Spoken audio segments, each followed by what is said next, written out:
Hey guys, welcome back to another planner Commonplace notebook update video. Haven't done one of these in a while, so there are quite a few things I want to talk about. So let's just dive in with some new items that I have been enjoying. So I got these Shuttle Art retractable gel pens in 0.5. I love a 0.5, like it's my go-to type of ink, which is the exact opposite of my husband Alex. He likes 1 point, which I think is chaos and just absolute insanity. So I'm always trying to find something that's similar to my Papermate Inkjoy gel. This is 0.5. So I was incredibly skeptical about them, but they're shockingly similar. I have a sample to compare here. If you look at those. So I find that the Shuttle Art feels a bit wetter when you originally use it, but it dries just a touch grayer. But beyond that, it's almost the similar experience, which is wild to me. This one has like a nice little grippy texture. I enjoy that.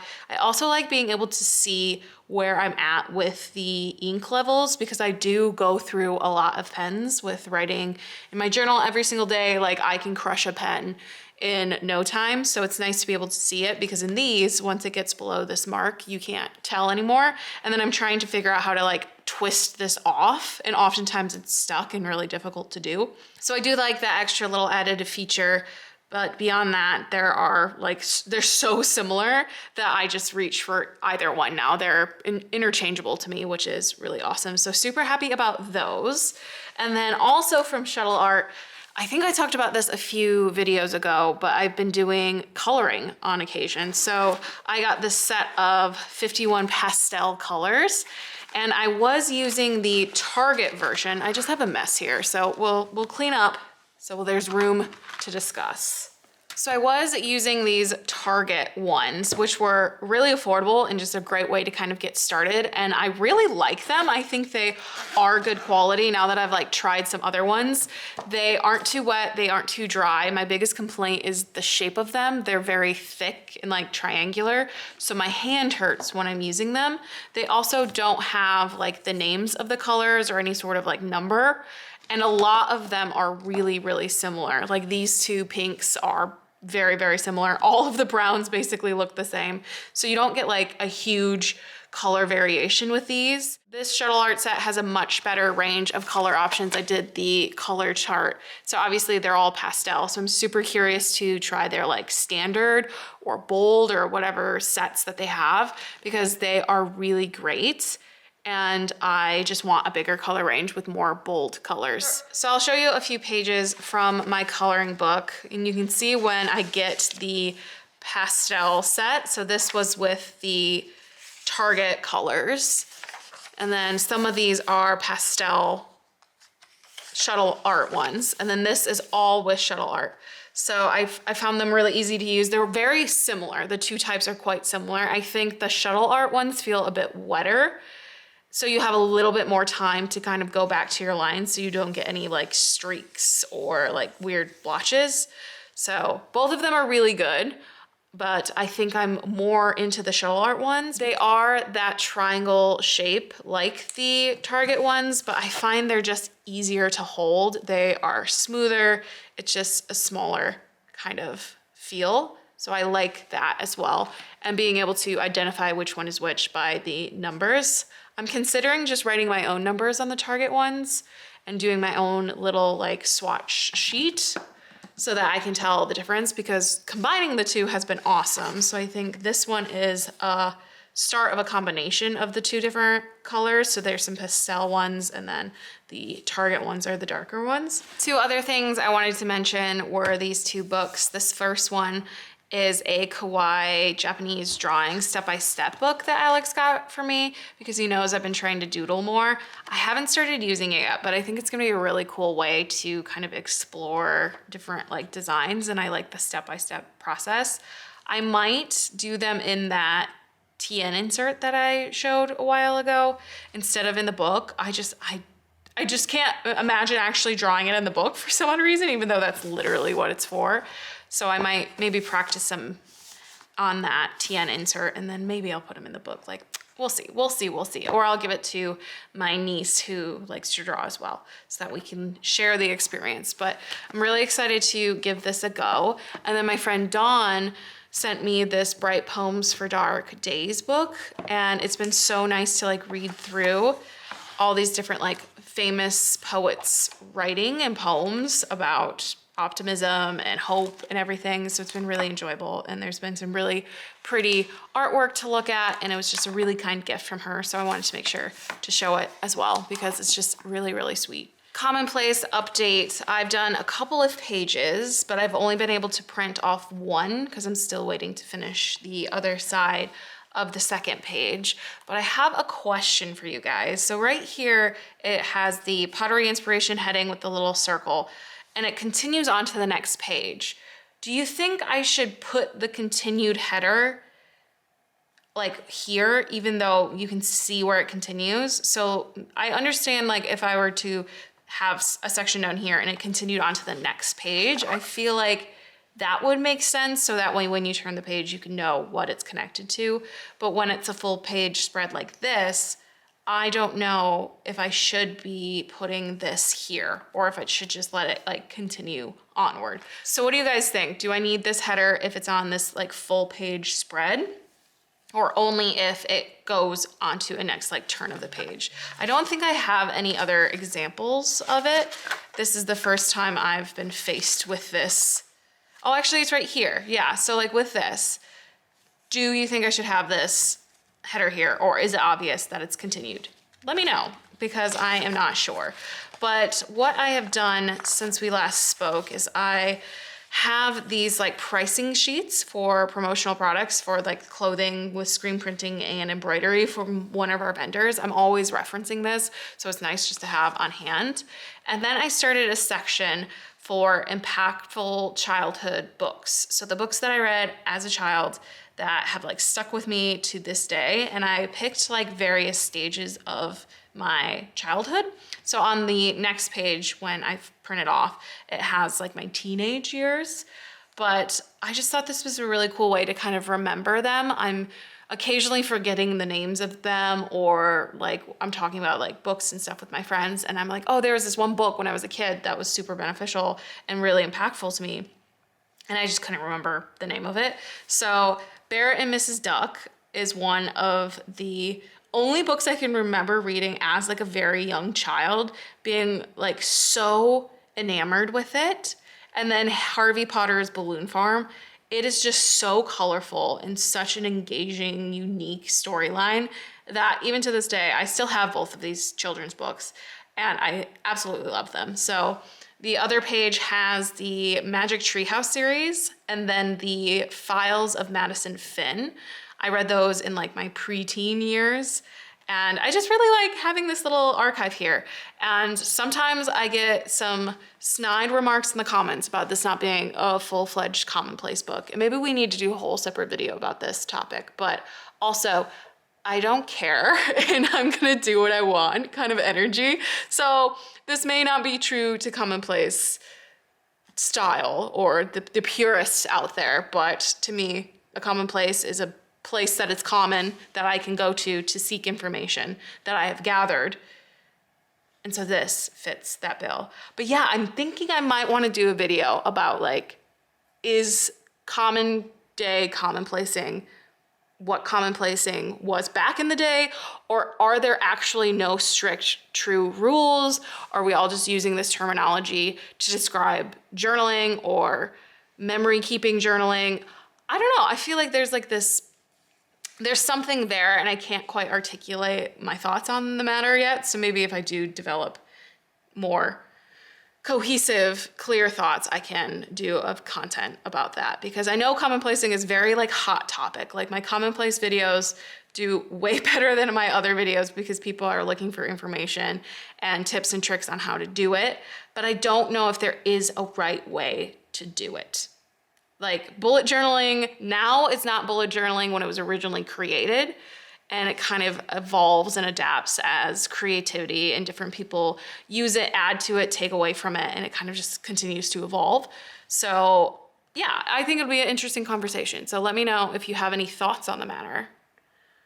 And maybe we can develop a kind of video around that topic. But this is everything I have in my little Commonplace book so far, or at least for updates for you guys. Like I said, I feel like I have 1,000 things to talk to you guys about, but Erin Condren, I don't know how I missed this, but I live under a rock apparently. I am Patrick, and they are releasing the new line of planners next week, Monday, the 21st. Literally completely missed it. I saw a video come up on my For You page of someone like reviewing them, and I was like, surely not. There's no way that they're out already. Like, I have a sticky note in May that says new planners go live, because I feel like they used to go live in May. So maybe I'm just delusional and they go live in April. But the new planners are coming out. And so I've watched quite a few videos, because clearly I was not in the know of the changes and the styles and everything. So I will link a few that I watched, because I specifically was trying to find information on A5 Daily Duo. It's my love. It's my everything. I've been using it since it was launched a few years ago. And I was very terrified that they were gonna get rid of it. Thankfully, they aren't. And there are some changes, some slight changes to it that I am curious to see how I adapt to. One of which is this like productivity page. It's not going to look like this. And like I said, I'll link some videos so you can actually see what it looks like, because I don't have one in front of me. I'm just a girl with my current planner, not aware that new planners were coming out until just recently. So it still has this like goals section, but it's moved over here. There's like this highlights box over here, another lined box, and they're all lined except for this dot one. Everything else is like lined boxes, but then there's a long column right here. So long column, two small ones, and a little guy down here. So it's somewhat similar to what we are seeing, but just resized, that this is smaller, this is longer and lined. I think it'll still be fine, if not better than what I'm currently doing here. I can still do the sections. We will discuss it once that planner comes in. I'll do like a setup video, because it doesn't start until July. I will do a whole like figuring out how I'm setting it up. They still have an extra page for that like week at a glance, you know, the one that I'm constantly struggling with. They have that extra note page, so I will be uncoiling it and removing all those pages so I can make a separate notebook with them. And they still have this page. Other than that, I think there are 3 styles of planner, but they don't come in every like size and style. I think for the A5 Daily Duos, we only have the hexagon and maybe the floral bouquet one, but I'm always with like the main colorway. Like this was the wave one with this cover. This was the one for last year. So I'm definitely sticking with the colorful version.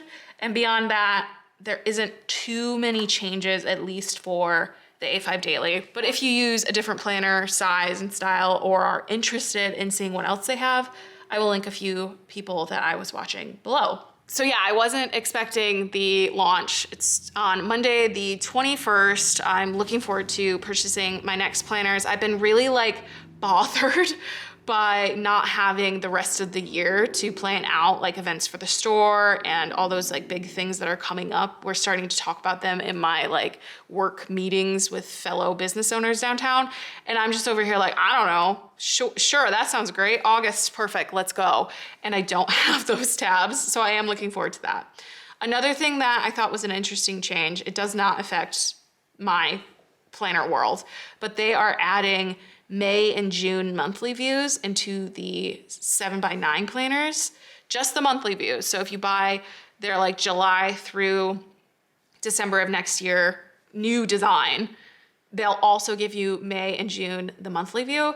I was concerned because I was like, I don't know if I want that or what I'm gonna do with it, but they don't do that with the Daily Duo. So no concern for me anymore, but just like weird, different changes. I'm always shocked that I've been using an Erin Condren for 10 years now, and they, I think, existed a few years previously to 2015 when I started.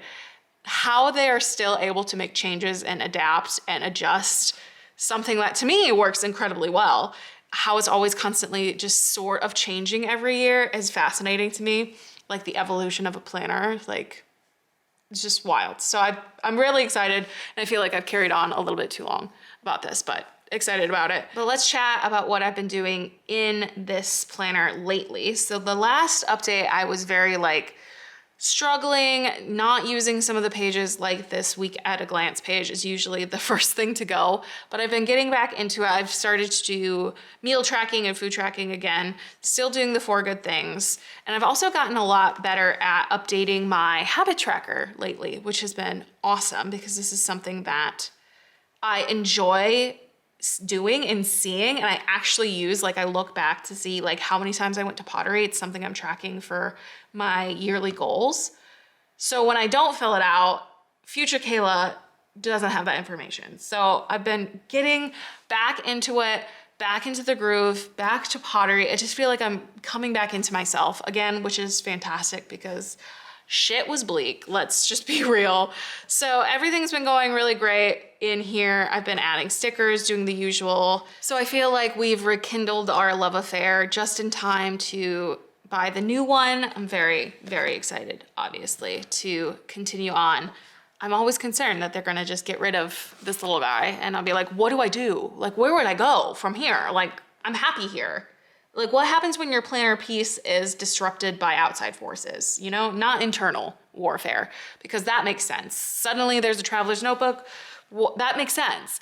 But like for the planner to actually stop existing, even though you love it and you found something that's worked for you and you haven't swayed, I have not gotten a Hobonichi. I've been so good and focused and true, but what if you left me? That's the type of anxiety that I carry with me on a daily basis. But we don't have to worry about it this year. Another year safe, she's still coming back. Not much to report with the Traveler's Notebook, still using it. That's actually kind of shocking, but it's just working. It just makes sense. The size, everything about it. I love being able to bring it into a meeting. It looks professional, like I carry it to a little board meeting or whatever I'm doing, and then I open it up and it's ridiculous. But at least on the outside, it looks good. And then when I get into like the pages, it's fine and everything. The never-ending to-do list is as advertised. It's never ending. It's going really well. I was able to move my little tab for like my oldest to-do forward into the newer stuff, which was great. Notes and thoughts is coming along. Just fill this in. Like I had a marketing roundtable meeting. I drew the table of everyone and their names because it was the first time. First meeting, so I'm still learning everyone's names. The poetry insert is not being used. We talked about this and I'm not surprised because it was the doodle insert and then I switched it to the poetry insert. In theory, I don't need this here because I don't reach for it. I could just have 3 inserts and call it good. I just like knowing that it's there just in case. And then my sticker insert is going well, doing strong, powerful sticker holding things. So really nothing super different or changed really in here. But I think that is everything that I wanted to talk about. I actually made a note, so maybe I should check that. Yes, that was everything I wanted to talk about. So thank you guys for tuning in for another planner, notebook, commonplace, question mark, is it commonplace? Who knows? Update with me. I really appreciate it. I'm feeling so much better. So I'm really glad to be back to filming and making content again. Be sure to subscribe. The next video is going to be my May monthly plan with me. There's a lot going on. So I'm looking forward to planning out that month with you. And I will see you guys in the next one. Bye.